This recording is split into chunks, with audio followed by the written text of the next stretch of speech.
Mary and Karen, if you want to weigh back in with anything here for the good of the order for the committee process, that'd be great. Don't have to, I don't want to, but just, but let's wait till after we do the public comment. So where is the sign-up sheet?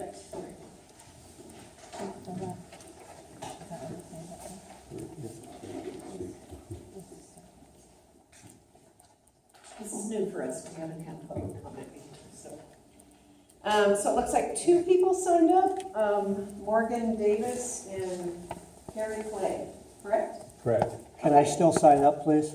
Yeah, just check, oh, yeah.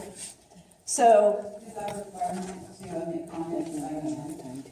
you do need to, yeah, Is indicate. that a requirement? Yes, because we have 10 minutes, and we have to divide the 10 minutes, it looks like between 4 people, so about 2.5 minutes. We have till 7 o'clock, don't we? We have 10 minutes for public comment Oh, I didn't see that on the agenda. Yeah, Can I speak now? yes. All right, Can you tell us who you are? yeah, Morgan Davis, and I've been attending a lot of council meetings, and I have to disagree with your initial comments when you opened the meeting. You said that the press, specifically Melanie Russell of the Weekly Tribune, was biased, one-sided, negative about your committee. And I read both articles, the June 1st and the June 8th, and I thought it was fair and balanced. She specifically said it was just a few people on the committee that disagreed. And also, last week she quoted Tom Morrell, who's your big advocate on the committee. So I think you were wrong with saying that she was one-sided biased against your committee. Now, on another thing, I disagree with your plan to extend this ad hoc committee. Ad hoc means temporary, 6 months committee to make recommendations on transparency and then dissolve. And now you want to make a project all the way through next year, election year. This is not a committee to re-elect your council members. This is not to whitewash the citizen dissent. This is to make it open and transparent. That's your mission statement. And that brings me to one of the items you mentioned, conflict of interest. Even Ron Datsauer says that's the big contention. They think there's backroom deals that people don't disclose they have an interest. I gave examples. I can give them tonight. One of them was the mayor was a partner with somebody, and he wanted to double upzone from 10 units to 20 units.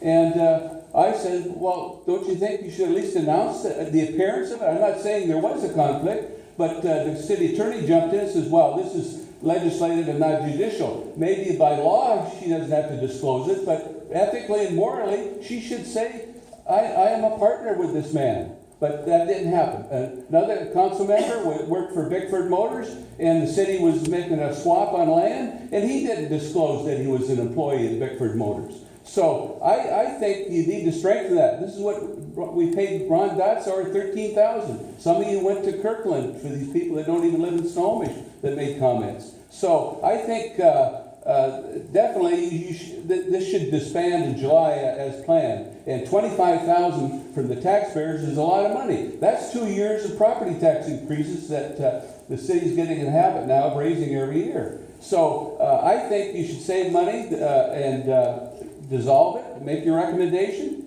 and let the voters decide next year. That's your real accountability. That's your oversight. Let the citizens decide what council member's doing a good job. Apparently they didn't like one of them last year. He got defeated soundly. The mayor barely got reelected. There must be something wrong. And the citizens, they're not dumb. They're not ignorant. They're not uninformed. And I resent your tone of this, that you know best. You're just happen to be cherry-picked by the mayor for this committee. So I think this is really not the best use of taxpayer money. $25,000 could do a lot of things, and we all know that. So I think you should stick to your plan. I believe that even the city manager says we don't know where we're coming up with the money. So I think you should disband your idea of making this a permanent program. I know you like the work. It pays well, $12,000 for what, 5 meetings? All right, that's my comment. Oh, one other item, a recommendation. The city council does a lot of executive sessions, which is closed session, closed to the public, closed to the press. We don't know what they're doing. And in the old days, at least under Mayor Hamley, he said what it involved: real estate, a litigation or at least a general topic. Now it's just executive session, and a lot of times it isn't even published. So there's something that needs to be done on executive sessions. I don't know if you covered it in your document or not, but you should look into it. And another thing is these workshops. People come and attend, sure, the public's allowed, but you don't allow any public comment. And if there's something wrong or there's a question, the public is left out. That's not transparency. So, next. Yep. I think that, Can you tell us who you are? I'm Susan Mitchell and I live here in town also. Actually, Morgan said he answered some of my questions that I had, so about how much does this cost us to have created you guys as a committee. I think it's wonderful, and I've met you before out on I actually signed for the pole to not have it raised up over at the park there. That's where I think I met you. But I think it's wonderful that you guys are doing this. However, I think it's sad that our town has to do this, okay? And we have to create this kind of a committee with this small of a town because our city government is failing with its transparency. And apparently, with not having the know-all and how to socially interact correctly with the citizens and bring them in appropriately and have them feel like they're invited to come into the city meetings, for the city council meetings.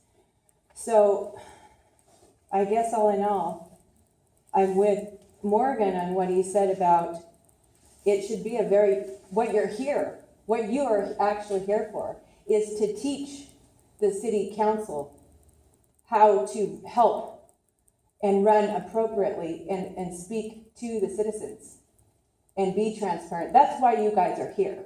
You know, that's why you've been hired. So, and it isn't something that's long-term. It shouldn't be. There's no reason for it. I don't know what our population is, but I know it's really small. If we continue to have, after you guys are dismantled, or perhaps even now, I would suggest that the city council go to small towns that are of our size and go to their council meetings and see how the citizens are interacting at the different council meetings in towns that are our size. Because I know I've been to a few of them, and people are not getting heard appropriately, and they're getting thrown out. Usually it's because they're very passionate about how they feel about things. And I would suggest some kind of a public forum where people are invited in, you know, because if you're going to be here for 6 months, you know, build it up, use your citizens. And when I say a forum, invite everybody to come in with their questions, their comments, and their concerns, everything that they